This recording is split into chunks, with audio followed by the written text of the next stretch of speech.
Il existe une épreuve sur laquelle chaque prophète a averti son peuple et dont le dernier des prophètes a parlé plus que tout autre.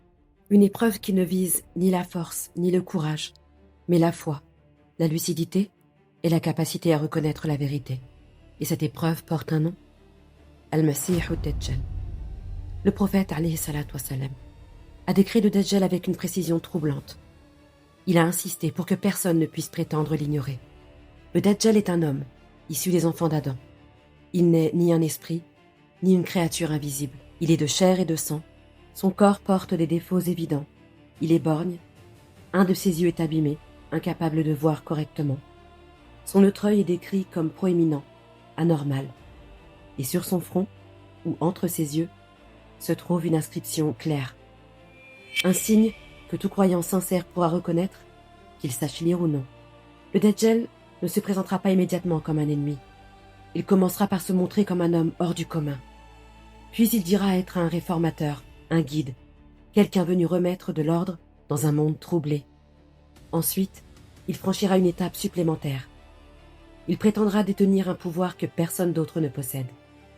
Et finalement, il fera la plus grande des déclarations. Il appellera les gens à l'adorer.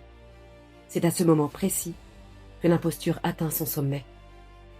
Le prophète a averti, aucun être humain, avant lui, n'aura revendiqué une telle chose avec autant de moyens pour convaincre. Il a décrit ce que le Dajjal sera capable de montrer aux hommes. Il semblera avoir un pouvoir sur la nature. Il ordonnera au ciel de pleuvoir et la pluie tombera.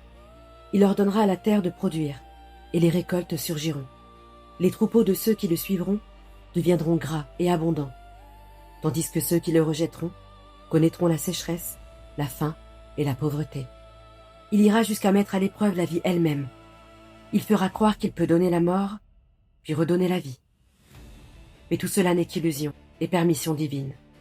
Une épreuve destinée à révéler qui cherche la vérité et qui ne cherche que le confort. Le Dajjal viendra avec ce qu'il appellera son paradis et son enfer. Mais le prophète a prévenu, ce qu'il appellera paradis sera en réalité un feu. Et ce qu'il appellera enfer sera en réalité une miséricorde. Il viendra aussi avec deux rivières. L'une semblera fraîche et attirante. L'autre semblera brûlante et terrifiante. Mais là encore, tout sera inversé. L'épreuve ne portera pas sur ce que l'on voit, mais sur ce que l'on comprend. Sa présence bouleversera l'ordre du monde. Le prophète a décrit une période où le temps lui-même ne sera plus normal. Un jour paraîtra durer une année entière. Un autre, un mois. Un autre, une semaine. Puis les jours redeviendront comme les jours habituels, comme si l'humanité traversait une zone de distorsion où les repères habituels disparaissent. Avant que le Dajjal n'impose sa tromperie au monde, un autre homme apparaîtra. Le prophète a parlé de lui comme d'un dirigeant juste, issu de la descendance même du prophète. Il ne viendra pas pour être adoré, ni pour accomplir des prodiges. Il viendra pour rétablir la justice, là où l'injustice s'est répandue. Sous sa direction, les croyants se rassembleront. Il unifiera, il organisera, il préparera la communauté à une épreuve bien plus grande que les guerres et les divisions. Car son époque sera celle où le monde basculera vers la plus grande tentation. Le Mahdi. Il ne mettra pas fin au Dajjal, mais c'est durant son temps qu'il apparaîtra. Comme si la justice devait d'abord se lever, avant que le mensonge ne montre son dernier visage. Le Dajjal parcourra presque toute la terre. Il entrera dans les villes, les villages, les déserts. Mais le prophète a affirmé que certains lieux lui seront formellement interdits. Il tentera d'entrer à la Mecque. Il tentera d'entrer à Médine, mais il en sera empêché. Des anges garderont leurs entrées. Et lorsqu'il s'approchera de Médine, la ville tremblera, et chaque hypocrite en sortira pour le rejoindre. Ne resteront à l'intérieur que ceux dont la foi est ferme. L'histoire ne se termine pas avec la domination du Dajjal, non. Le prophète a annoncé qu'au moment où l'épreuve atteindra son paroxysme, Jésus, fils de Marie, descendra. Il descendra comme un serviteur de Dieu, juste et guidé. Lorsque le Dajjal le verra, il commencera à se dissoudre comme le sel dans la mer.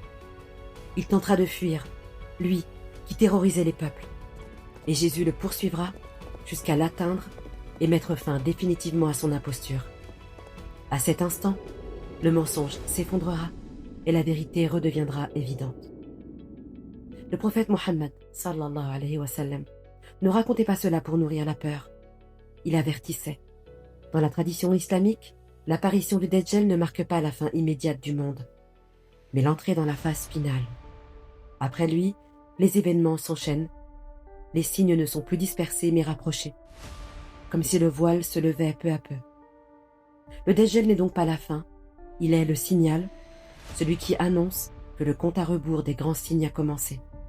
Parce que le Dajjal représente la plus grande tentation, la meilleure protection est de chercher refuge auprès de celui dont dépend le salut de toute la création.